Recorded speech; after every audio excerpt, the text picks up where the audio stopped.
Hello बच्चों, आज के वीडियो में हम लोग प्रोजेक्टाइल मोशन की ट्रेजेक्टरी के इक्वेशन के बारे में बात करेंगे। ठीक है, ट्रेजेक्टरी मीन्स कि कोई भी ऑब्जेक्ट मोशन के टाइम किस पाथ को फॉलो कर रहा है, वही पाथ उस ऑब्जेक्ट की ट्रेजेक्टरी कहलाती है। ठीक है, तो देखो ध्यान से, हमारा जो प्रोजेक्टाइल मोशन था उसको मैं सबसे पहले डायग्राम में बना लेता हूं। हमने ऑब्जेक्ट को यहां से प्रोजेक्ट किया था u वेलोसिटी से हॉरिजॉन्टल से थीटा एंगल पे। तो ये जो हमारा ऑब्जेक्ट है ये ग्रेविटी के अंडर इस तरीके से मोशन करते हुए गया हुआ था। क्लियर है? मैंने कुछ चीजें बता रखी थी, जैसे कि इस वेलोसिटी का अगर मैं कंपोनेंट करूंगा तो एक कंपोनेंट इधर आएगा जिसको हम लोग बोलेंगे ux, और ux जो होता है वो होता है u cos थीटा।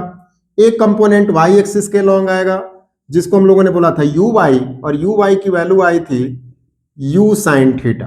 क्लियर है? ये जो एक्सेलरेशन ड्यू टू ग्रेविटी है ये y डायरेक्शन में काम कर रहा है, इसलिए हम लोग ay लिखे थे। क्योंकि ऊपर की डायरेक्शन को हमने प्लस माना है और नीचे की डायरेक्शन को माइनस, इस वजह से एक्सेलरेशन ड्यू टू ग्रेविटी जो होगी वो माइनस हो जाएगी। क्लियर है? x डायरेक्शन में कोई भी एक्सेलरेशन काम नहीं करता है। क्लियर है? तो x डायरेक्शन की जो वेलोसिटी होती है ये पूरे मोशन के टाइम कांस्टेंट रहती है, ये चेंज नहीं होती। केवल और केवल y कंपोनेंट की वेलोसिटी चेंज होती है due to acceleration due to gravity. ठीक है, अब इसको सॉल्व करते हैं। हमने ऑब्जेक्ट को यहां से फेंका है, वो इधर जा रहा है जा रहा है जा रहा है, टाइम गुजरता जा रहा है। मान लेते हैं कि t टाइम में ऑब्जेक्ट हमारा यहां पे आ गया है। अब यहां पे वेलोसिटी ऐसे हो गई है, t इक्वल टू 0 पे यहां था, t टाइम में वो यहां पे आ गया है। तो यहां पे जैसे ही पहुंचा इसका कोऑर्डिनेट चेंज होके हो गया, मान लेते हैं x एंड y। क्लियर है? अब देखो ध्यान से, यहां से लेके यहां तक जाने में टाइम कितना लगा है t। x and y coordinate का मतलब ये हुआ कि ऑब्जेक्ट यहां से लेके यहां तक के टाइम में, ड्यूरेशन में, उसने ये वाली डिस्टेंस x कवर करी है और ये वाली y डिस्टेंस कवर करी है इसी t टाइम में। क्लियर है? तो हम लोग करते क्या है, x एंड y में ही रिलेशन स्टेब्लिश करना है और उसी के बेसिस पे हम लोग ट्रेजेक्टरी को प्रिडिक्ट करेंगे। ठीक है, तो 2D मोशन है तो हमें x एंड y कंपोनेंट को अलग अलग सॉल्व करना पड़ेगा। तो सॉल्व करते हैं, सबसे पहले x एक्सिस को सॉल्व करते हैं।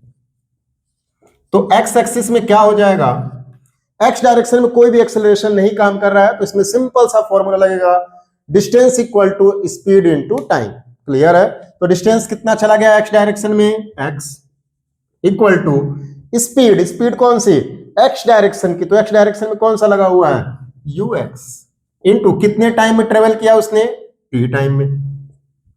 ux की वैल्यू पुट कर देते हैं, कितना आ जाएगा, u cos theta into t। यहां से मैं t की वैल्यू निकाल लेता हूं, कितना आ जाएगा, x divide by u cos theta. इसको मैंने मान लिया इक्वेशन 1। अब देखो ध्यान से, इसी t टाइम में उसने y डायरेक्शन में y डिस्प्लेसमेंट भी कवर करी है, लेकिन y डायरेक्शन में हमारा एक्सेलरेशन है, इसलिए हमें इक्वेशन ऑफ मोशन भी लगाना पड़ेगा। तो y डायरेक्शन के लिए मैं लगाता हूं, y एक्सिस के लिए ध्यान से देखोगे, displacement y equal to u by T, gravity नीचे है तो माइनस हाफ AT स्क्वायर। यहां से और भी सॉल्व करता हूं तो y equal to U Y की वैल्यू आ जाएगी u sine theta into T minus half GT square.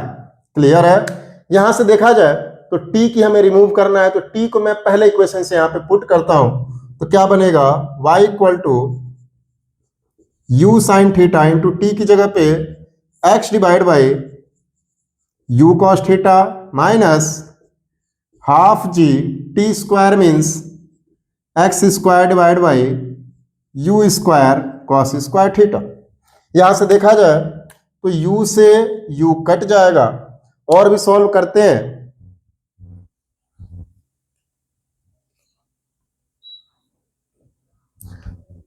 तो यहां पे आ जाएगा y equal to sine theta divide by cos theta, क्या हो जाएगा, tan theta into X minus G divide by 2u square cos square theta into X square. ये हमारी जो इक्वेशन बनी है वो केवल और केवल x एंड y में है। क्लियर है? इस इक्वेशन को ही हम लोग बोलते हैं इक्वेशन ऑफ ट्रेजेक्टरी। क्लियर है? अब इस इक्वेशन को थोड़ा सा और भी सॉल्व करते हैं। ऊपर से मैं थोड़ा सा इरेज करता हूं।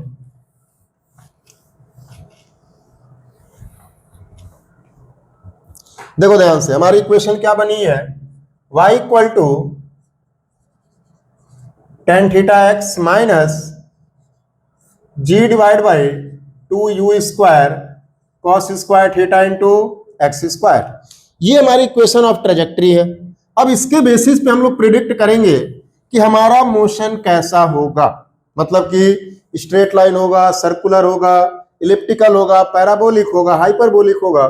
इस इक्वेशन पे ही प्रिडिक्ट की जाएगी। तो देखो ध्यान से, मैंने क्या किया, ये जो टेन थीटा है, क्योंकि ये कांस्टेंट है, ये वाला एंगल हमारा कांस्टेंट रहता है, इसको मैंने मान लिया कि ये बी है, और ये वाली जो पूरी चीज है इसको मैंने एक कांस्टेंट नाम दे दिया ए। तो हमारी इक्वेशन बनेगी y equal to B X minus A x square, और इसी को मैं थोड़ा सा और रीअरेंज कर दे रहा हूं, तो हो जाएगा y equal to minus A x square plus B X. ये हमारी इक्वेशन ऑफ ट्रेजेक्टरी बन के आई है इस वाले मोशन की। अब ये इक्वेशन बताएगा क्या? तो अगर आपको याद हो तो हमारी, अगर मैं पैराबोला की जनरल इक्वेशन की बात करूं, तो पैराबोला की जनरल इक्वेशन होती है y equal to a x square plus B x plus c. अगर मैं इसको इससे कंपेयर करूंगा तो आपको बिल्कुल एग्जैक्ट सिमिलर दिख रहा होगा। y की जगह पे y है, एक्स स्क्वायर की जगह पे एक्स स्क्वायर है, a की जगह पे माइनस ए है, x की जगह पे x है, b की जगह पे b है, और c की जगह पे यहाँ पे 0 है। मतलब ये है कि इससे अगर कंपेयर किया जाए तो ये जो हमारी ट्रेजेक्टरी की इक्वेशन आई है वो आई है पैराबोलिक। क्लियर है? मतलब कि हमारा जो ये ऑब्जेक्ट है वो पैराबोलिक मोशन करता हुआ चला जाएगा। ठीक है? अब देखो ध्यान से, कुछ चीजें और निकल के आएंगी। पहली चीज, अभी आपको देखा कि c इक्वल टू आपके इक्वेशन में 0 है। c इक्वल टू 0 होने का मतलब ये होता है कि आपका जो पैराबोला है वो ओरिजिन से पास करना चाहिए। तो ओरिजिन से आपका पैराबोला पास कर रहा है। दूसरी चीज, यहाँ पे a है जनरल इक्वेशन में, लेकिन आपके प्रोजेक्टाइल के इक्वेशन में माइनस ए है।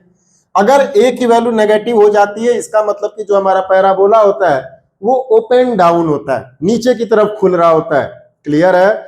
ये हमारा पैराबोलिक इक्वेशन बताता है। क्लियर है? तो आपको टेक्निकली इस इक्वेशन पे ज्यादा फोकस करना है, लगभग सवाल इसी से बन के आ जाएंगे। क्लियर है? अब देखो ध्यान से, थोड़ा सा और इसको एनालाइज करते हैं, थोड़ा सा और डीप में चलते हैं इसको। अगर मैं इस इक्वेशन को फिर से थोड़ा सा रीअरेंज करूं, इस पूरे पार्ट को इधर लेके आ जाता हूं, तो क्या बनेगा? g divide by 2u² cos square theta into X square. ये इधर आएगा तो माइनस हो जाएगा tan theta X plus y equal to 0। अब देखो ध्यान से, फिर से वही सारी चीज, ये तुम्हारा पूरा का पूरा कांस्टेंट है, ये वाला भी कांस्टेंट है। तो अगर ढंग से देखोगे तो ये जो इक्वेशन बनी है वो x की क्वाड्रेटिक इक्वेशन बनी है, मतलब कि इस इक्वेशन से x की 2 वैल्यू आएंगी। अब उसका मतलब क्या हुआ? इसका मतलब ये है कि अगर हम इस पूरे मोशन के टाइम में y को फिक्स कर दे, y मतलब कि एक हाइट को फिक्स कर दे, तो उस सेम हाइट के लिए x की 2 वैल्यू आएंगी। क्लियर है? कैसे? अब ध्यान से देखो, चूंकि क्वाड्रेटिक इक्वेशन है तो इसका जब मैं सॉल्यूशन करूंगा तो 2 वैल्यू आएंगी x की, एक को मान लिया x1 और दूसरे वाले को मान लिया x2। इसका मतलब क्या हुआ? मैंने बोला कि y को फिक्स रखोगे तो x की 2 वैल्यू आएंगी, जिसके लिए सेम y अचीव किया जा सकता है। इसको थोड़ा सा देखोगे आप लोग, जैसे ये हमारा प्रोजेक्टाइल है।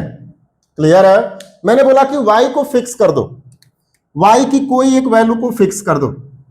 तो अगर मैंने y को फिक्स कर दिया तो देखो ये वाला y इस पूरे प्रोजेक्टाइल मोशन के टाइम पे 2 बार कट कर रहा है, एक बार यहां पे और एक बार यहां पे। यहां पे अगर मैं बात करूं तो एक कोऑर्डिनेट है जिसको x1 बोला जाएगा, और यहां पे कट कर रहा है तो यहां पे दूसरा कोऑर्डिनेट है जिसको क्या बोला जाएगा, x2। तो सेम y के लिए x की 2 वैल्यू आएंगी, x1 और x2। क्लियर है? इस इक्वेशन से यही पता चलता है। क्लियर है? अब इस इक्वेशन के बाद से प्रोजेक्टाइल में हमें 2-4 चीजें और कैलकुलेट करनी होती हैं, जैसे time of flight, maximum height मतलब कि कितनी हाइट तक गया था ये, और रेंज, रेंज मतलब कि हॉरिजॉन्टल कितना डिस्टेंस कवर किया है इसने। क्लियर है? और टाइम ऑफ फ्लाइट मतलब यहां से चला है यहां तक आ गया है, कितना टाइम लिया भाई, वही उसका टाइम ऑफ फ्लाइट होगा। क्लियर है?